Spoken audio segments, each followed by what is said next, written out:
Hello friends, welcome to the Metaducky Race Appendix Part 2, Darwin's Racist Disciples. Today we're going to see how people took Darwin's horrible, evil, racist ideas and just kind of ran with it, and made things worse. Let's take a look at some of the disciples of Darwin. This is A Civic Biology by George Hunter, the most widely used high school biology textbook in America at the turn of the last century.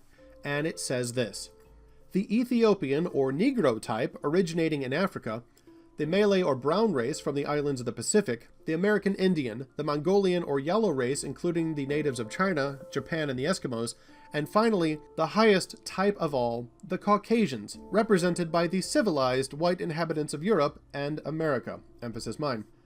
The textbook concludes that the highest race is the Caucasian, who are said to be more highly developed, specifically in terms of instincts, social customs, and physical structure.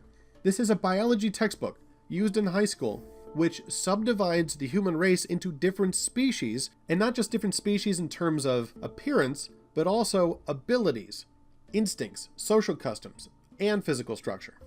So this illustration essentially represents this philosophy, that starting off at some kind of monkey, evolved some kind of ape, and evolved into the African, the Asian, and highest of all, the Caucasian. That's what was taught in American biology textbooks because of Darwinian theory. But also in the Encyclopedia Britannica. This is from 1898. Darwinian theory was first published by Darwin himself in 1859. So this is several decades later, and already his philosophy was in the Encyclopedia Britannica. This is the paragraph under the heading Negro. The nearly unanimous consent of anthropologists is that Negroes occupy the lowest position in the evolutionary scale, and as evidence, the author argued that the cranial structures close much earlier in the Negro than in other races. To this premature ossification of the skull, preventing all further development of the brain, many pathologists have attributed the inherent mental inferiority of the blacks, an inferiority which is even more marked than their physical differences. The development of the Negro and white proceed on different lines.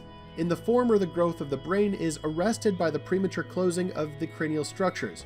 No full-blooded Negro has ever been distinguished as a man of science, a poet, or an artist, and the fundamental equality claimed for him by ignorant philanthropists is belied by the whole history of the race.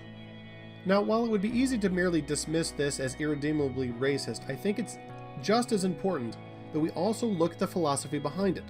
This paragraph, these ideas, are Darwinian evolution explained.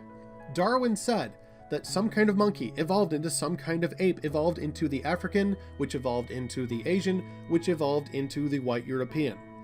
What the authors of Encyclopedia Britannica, quoting the nearly unanimous consent of anthropologists, they're saying that just as the African ape has a smaller brain and therefore would be mentally inferior to humanity, that the next step in the evolutionary process, while superior to the ape, is inferior to the final stage thus far of evolutionary process.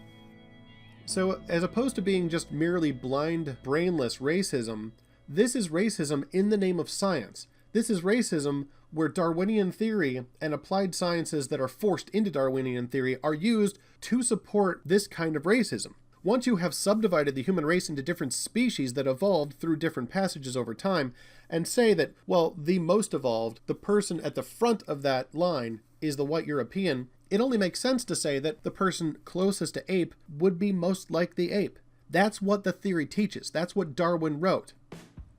The final line in this paragraph, which reads, "The fundamental equality claimed for him by ignorant philanthropists is belied by the whole history of the race." This is an attack on creationists, on biblical creationism. The ignorant philanthropists they're referring to here are biblical creationists which reject Darwinism. So they're attacking people as ignorant because they reject evolution. But because we accept biblical creation instead of evolution, we are saying that every form of humanity is fully human.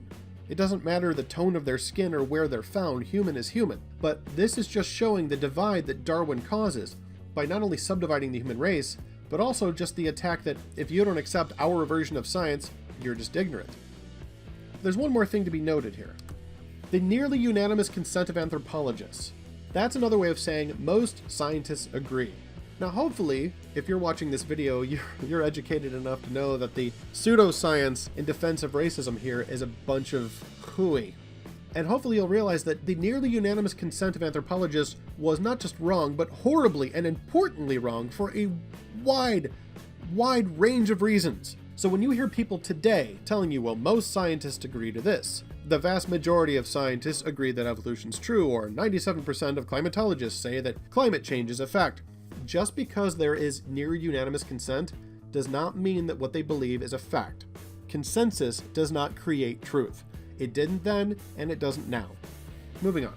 Let's take a look at the atheist here. Voltaire lived before Darwin published, but the rejection of biblical authority creates the same basic idea. Darwin just gave it a scientific twinge. Voltaire said, "Bearded whites, fuzzy Negroes, the long-maned yellow races, and beardless men," by which he means the American Indians, "are not descended from the same man, no matter what is said by a man dressed in a long black cassock," meaning a priest. Voltaire here is mocking the idea that the different human races are one family. At this time, there was not what would be considered a scientific defense of this, but a rejection of biblical authority ultimately is going to lead to this kind of blind, selfish racism. Modern evolutionists admit what I'm saying here. Stephen Jay Gould is an evolutionist who published many books on the topics of evolution and biology, and he said, "Biological arguments for racism may have been common before 1850, but they increased by orders of magnitude following the acceptance of evolutionary theory. This is not a young earth creationist or a Christian or a theist of any kind trying to attack Darwin. This is Stephen Jay Gould, who was a defender of Darwinian theory. He was an ardent defender of evolution as fact, and he is acknowledging here that evolution leads to racism." So what happened? Well, here's our metaphysical map. The rejection of biblical teaching, which came with the acceptance of evolution here in our context or prior knowledge, affects what is perceived here. And that leads to racism here, which leads to oppression and murder here.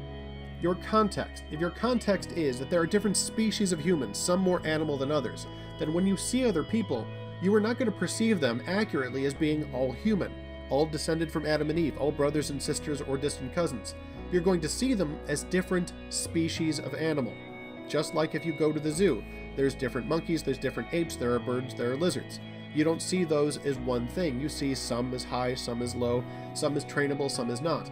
When you corrupt your prior knowledge with those Darwinian lies, then when you see different species of human, you're going to see them as being high or low, just as what Encyclopedia Britannica and that high school biology textbook have said.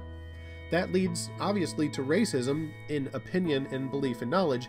You think that you know that certain forms of humanity are high and others are low and savage. And of course, when you act on that belief, that leads to oppression and murder. The Nazis, the KKK, and the communist slaughters are all founded on a rejection of biblical teaching and the embrace of evolutionary segregation of the human race into different human species. It's the logical outworking of Darwinism. I hope you liked this bit of orange. Thank you for liking and subscribing. And as always, friends, remember, Jesus loves you.